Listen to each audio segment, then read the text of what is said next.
हमारी कमेटी हज़रत ख्वाजा गरीब नवाज़ कमेटी की तरफ से, ऑल इंडिया कमेटी की तरफ से तमाम आशिकान रसूल को और मुसलमानों को ईद मिलादुन्नबी की हम मुबारकबाद देते हुए हम ये चाहते हैं कि पूरे हिंदुस्तान में और बिलखुसूस इस वक्त हम हैदराबाद तेलंगाना में मौजूद हैं। हम ये चाहते हैं कि नबी करीम सल्लल्लाहु ताला अलैहि वसल्लम के नाम पे कानून बनाया जाए और वो कानून सिर्फ़ मुस्लिम कौम या मुस्लिम जमात के लिए नहीं बल्कि पूरे हिंदुस्तान के इंसानियत के लिए बनाया जाए। क्योंकि पिछले आप 4-5 साल से देख रहे हैं मज़हब के नाम पे जो हमारे हिंदुस्तान में एक काली राजनीति चल रही है, जिसको आप खुले अल्फाजों में कह सकते हैं कि ज़बानी एक आतंकवादी साजिश चल रही है कि हमारे हिंदू और मुसलमान भाइयों को आपस में लड़ाने की। तो ऐसी लड़ाइयों को रोकने के लिए और ऐसे पॉलिटिकल नेता या सामाजिक हो या धार्मिक गुरु हो, ऐसे लोगों को रोकने के लिए हमने ये बुक लिखी है, जिस बुक का नाम प्रॉफिट मोहम्मद सल्लल्लाहु ताला अलैहि वसल्लम के नाम से रखा गया है। क्योंकि पिछले 5-6 साल से हिंदू मुस्लिम मंदिर मस्जिद राम रहीम ये सारे दंगे फसाद जो हो रहे हैं, जिसकी वजह से हमारे आने वाले बच्चों का फ्यूचर पूरा मुकम्मल तौर पे ख़त्म हो जाएगा। क्योंकि आज एजुकेशन के नाम पे, डेवलपमेंट के नाम पे, जॉब के नाम पे हमारे पास कुछ नहीं है। अगर सिर्फ़ है हमारे पास हिंदुस्तान में तो हिंदू मुस्लिम के नाम पे है। तो ऐसी लड़ाई और ऐसे फितने को हम ख़त्म करने के लिए बुक लिखे और हम उम्मीद करते हैं कि हमारे हैदराबाद तेलंगाना में विधानसभा में ये बिल पास होए और नामूस रिसालत सल्लल्लाहु ताला अलैहि वसल्लम का कानून बने, ताकि हमारे आने वाली नई नस्लों को एक बेहतरीन हिंदुस्तान और बेहतरीन तेलंगाना मिले। के नाम पे कानून बना, मगर उस अभिव्यक्ति की आज़ादी के कानून के नाम पे जो काली राजनीति बिलखुसूस 5-6 साल के अंदर हिंदुस्तान में खेली जा रही है, चाहे वो पॉलिटिकल नेता हो, चाहे वो धार्मिक गुरु हो, चाहे टीवी न्यूज़ चैनल हो, अभिव्यक्ति की आज़ादी के नाम पे अजान का मजाक, हनुमान चालीसवा का मजाक, देवी देवता का मजाक, अल्लाह रसूल के नाम का मजाक, मंदिर का मजाक और मस्जिद का मजाक उड़ाया जा रहा है। तो ऐसी चीज़ों को रोकने के लिए हमने ये बिल लिखा है, हमने ये कानून लिखा है। ये कानून जब सदन में आएगा और ये कानून पास होगा तो टीवी चैनलों में सिर्फ डेवलपमेंट, एजुकेशन, जॉब पे बात होगी, ना राम और रहीम के नाम पे बात होगी। कानून नहीं है जो लॉ ऑफ इंडिया, इसमें हमारे आदरणीय बाबा साहब अम्बेडकर ने जो कानून लिखा था 1951 अभिव्यक्ति की आज़ादी के नाम पे, हम वही कानून को फॉलो करते हुए और वो कानून को जब मिस यूज़ किया गया तो IPC 153A 1953 में लिखी गई।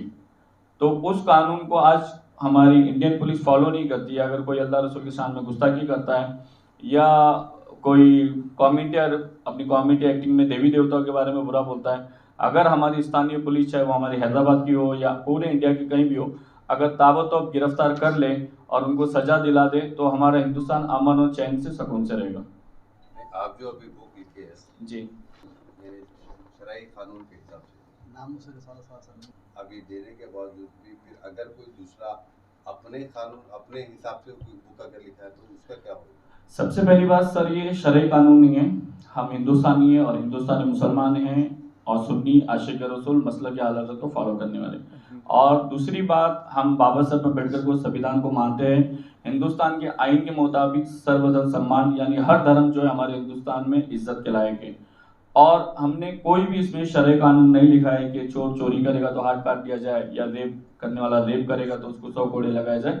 हमने जो बाबा साहब अम्बेडकर का कानून है उसी कानून को हमने वापस लिखा है और ये लिखा है कि 1951 में अभिव्यक्ति की आज़ादी जो बनी गई थी वो अपनी बात रखने के लिए बनी गई थी, मगर और धार्मिक बात पॉलिटिकल नेता अपने पार्टी के मन से बोले जा रहे हैं। तो ऐसी बातें न्यूज़ चैनल में ना बोली जाए, अपने धार्मिक बातों को पॉलिटिकल स्टेज से ना बोला जाए, इसलिए हमने बुक लिखी गई कि उन पे पाबंदी लगाई जाए, ना ही कि मंदिर और मस्जिदों और दरगाहों पे पाबंदी लगाई जाए। कि ऐसे पॉलिटिकल नेता की प्रॉपर्टी सील की जाए और उसको दोबारा, चाहे वो MP हो, MLA हो, कॉर्पोरेटर हो, दोबारा उसको इलेक्शन लड़ने ना दिया जाए और उस पर कड़ी से कड़ी कार्रवाई करके कम से कम 6 से 7 साल की सजा लगाई जाए। क्योंकि धार्मिक इशू आप देखोगे पूरी दुनिया में, हिंदुस्तान में नहीं, पूरी दुनिया में जो दंगे फसाद लड़ाई चल रहे हैं वो धर्म के नाम पे चल रहे हैं। क्योंकि अगर किसी बच्ची का रेप होता है या किसी का मर्डर होता है तो एक घर बर्बाद होता है, मगर धर्म के नाम पे जब दंगा फसाद, नामूस रिसालत सल्लल्लाहु ताला अलैहि वसल्लम का कानून लिखा है। आप लोग किससे मुलाकात करेंगे, किसको देंगे और कैसा पब्लिक बांटेंगे? अभी हमारे हैदराबाद तेलंगाना की जो पुलिस है वाकई में तारीफ़ काबिल है। हैदराबाद के हमारे तेलंगाना के CM साहब है, होम मिनिस्टर साहब है, ये वाकई में तारीफ़ के काबिल है। क्योंकि अभी पिछले महीने जो हादसा हुआ, बड़े पैमाने में एहतजाज वगैरह हुआ, हमारे नज़रों में एहतजाज वगैरह गलत है। एहतजाज वगैरह करने से ये होता है कि हमारे बच्चों का जानी मानी नुकसान होता है और हमारे एहतजाज की वजह से इंडियन गवर्नमेंट हो या तेलंगाना पुलिस हो वो डिस्टर्ब होती है। हम ये तेलंगाना डीआईजी को, होम मिनिस्टर को और सीएम साहब को और 119 एमएलए है सबको देंगे कि बात सदन तक पहुंचे और सदन के जरिए कानून बनाया जाए। हम ये नहीं कहते कि कोई भी पॉलिटिकल पार्टी का करियर खराब है, बल्कि पॉलिटिकल पार्टियों के नेताओं की नीयत खराब है, चाहे वो हमारा हैदराबाद हो या महाराष्ट्र हो या पूरे हिंदुस्तान में। ये आप इधर देने के बदले में डायरेक्ट आप प्रेसिडेंट या पीएम को देंगे? नहीं सर, कोई भी कानून बनता है तो सबसे पहली बात एक स्टेट में बनता है। जो स्टेट में ज़्यादा घटनाएं घटी जाती या जो स्टेट सेकुलर होता है, जैसे हमारा हैदराबाद जो है अल्हम्दुलिल्लाह हिंदू मुस्लिम एकता का रहमतुल्लाहि व बरकातुहू। सबसे पहले तमाम हिंदुस्तान के आवाम को मैं ईद मिलाद नबी की खुशखबरी देते हुए इस बात का आगाज़ करता हूँ कि हमारे यूसुफ अंसारी भाई जो महाराष्ट्र से यहाँ नामुस्से रिसालत सल्लल्लाहु ताला अलैहि वसल्लम के नाम पर जो बिल लेकर आए हैं, अल्हम्दुलिल्लाह अगर इस पर तवज्जो किया जाए तो इसमें जो बिल में जो कानून अगर पास होगा तो उससे सज़ा मिलेगी जो गलती करता है, बजाय उसके जो मासूम आवाम और जो अपने काम धंधे कारोबार छोड़ते हुए एहतजाज करने की ज़रूरत नहीं पड़ती। और कि जितने भी मसरूफियात हो, हुजूर अकरम सल्लल्लाहु अलैहि वसल्लम के नामूस के लिए हर मुसलमान अपने आप को मिटाने तक राज़ी हो जाता है अल्हम्दुलिल्लाह। लेकिन मेरे दोस्तों, हमें अपने आप को मिटाने की ज़रूरत नहीं है और वक्त आने पर मिटाना हुआ बात अलग है, लेकिन हमें फ़िलहाल हुजूर अकरम सल्लल्लाहु अलैहि वसल्लम के नामूस के ताल्लुक से जो बिल है, हमारे हर एमएलए कोई भी पार्टी का हो, हमारे जो कॉन्स्टिट्यूशन में आता है उस एमएलए से हमें हक है इंडियन कॉन्स्टिट्यूशन के हिसाब से कि हम हमारे हक का मुतालबा करें और असेंबली में ये बात उठाए कि जो कोई भी गलती करता है उससे यूपीए के एक्ट के तहत फौरन गिरफ्तार किया जाए। क्योंकि एक आतंकवादी जब आतंक का काम करता है तो उसे अगर फौरन उसके ऊपर कार्रवाई हो जाए तो आगे कुछ भी अगर मामला नहीं होगा। और इसके साथ साथ हर एमएलए की ये जिम्मेदारी है, वो चाहे वो किसी भी कौम का किसी भी धर्म का क्यों ना हो, कि अगर अमन और अमान के साथ अगर ये बुक को पास किया जाए तो सिर्फ गलती करने वाले को सज़ा मिलेगी, बाकी के हिंदुस्तान के अवाम को किसी किस्म की तकलीफ नहीं होगी। अल्लाह। मेरा नाम मोहम्मद मंजूर अहमद मिसबाही है। मैं मुसापेट हैदराबाद से आया हूँ। अल्हम्दुलिल्लाह सुम्मा अल्हम्दुलिल्लाह जो कार्रवाई के लिए हमारे यूसुफ अंसारी उमर साहब कर रहे हैं वो मैंने पढ़ा, उनकी बुक को भी थोड़ी बहुत पढ़ा है। उसके अलावा आए दिन हम जो देखते आ रहे 4-5 साल के दरमियान, लंबा नहीं कहूँगा, बस इतनी सी बात है कि हमारे मुल्क में अमन व अमान हमेशा कायम रहना चाहिए।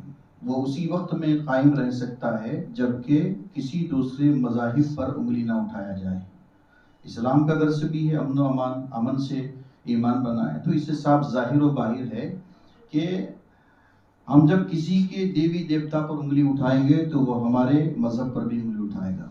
इसीलिए ये जो किताब लिखी गई है अल्हम्दुलिल्लाह, अल्लाह करे ये किताब बिल्कुल मंजिल मकसूद तक पहुँचे। इसका मकसद सिर्फ ये है कि किसी भी मज़हब के खिलाफ कोई भी हो, चाहे मुस्लिम हो गैर मुस्लिम हो, कोई भी हो, अगर बोले उसके खिलाफ कानूनी एतबार से कार्रवाई की जाए और बहुत जल्द फिलफौर उसको गिरफ्तार किया जाए। इसलिए इस किताब में उसकी निशानदेही की गई है।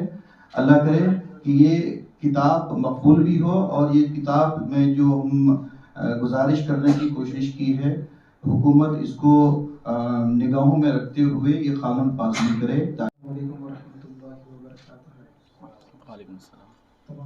तमाम हमारे हिंदुस्तान में रहने वाले मुसलमानों को ईद मिलाद नबी बहुत बहुत मुबारक हो।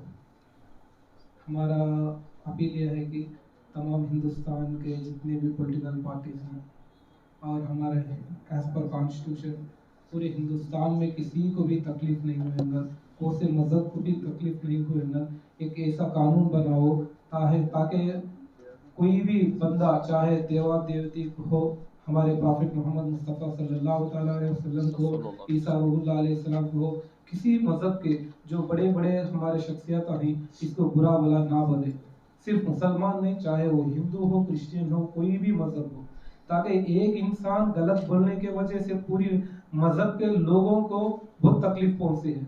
ये ऐसा काम करने वाला आतंकवादी होता है, क्योंकि एक बंदा बोल के पूरे हिंदुस्तान के माहौल को खराब करने वाला आतंकवादी होता है। तो ऐसे आतंकवादियों को बिल्कुल हमारे हिंदुस्तान के पॉलिटिकल पार्टीज को हिंदुस्तान के कॉन्स्टिट्यूशन के हिसाब से एक कानून लगाया गया है, तो एक जना बोलने से एक ही जने को कानून के एतबार से हमें क्या तुम कर सकती। तो बिल्कुल से पूरे हिंदुस्तान के पॉलिटिकल पार्टी से गुजारिश है कि ऐसा कानून बनाओ ताकि हिंदुस्तान आने वाले दौर में बेहतरीन से बेहतरीन बने। अस्सलाम वालेकुम व बरकातुहू।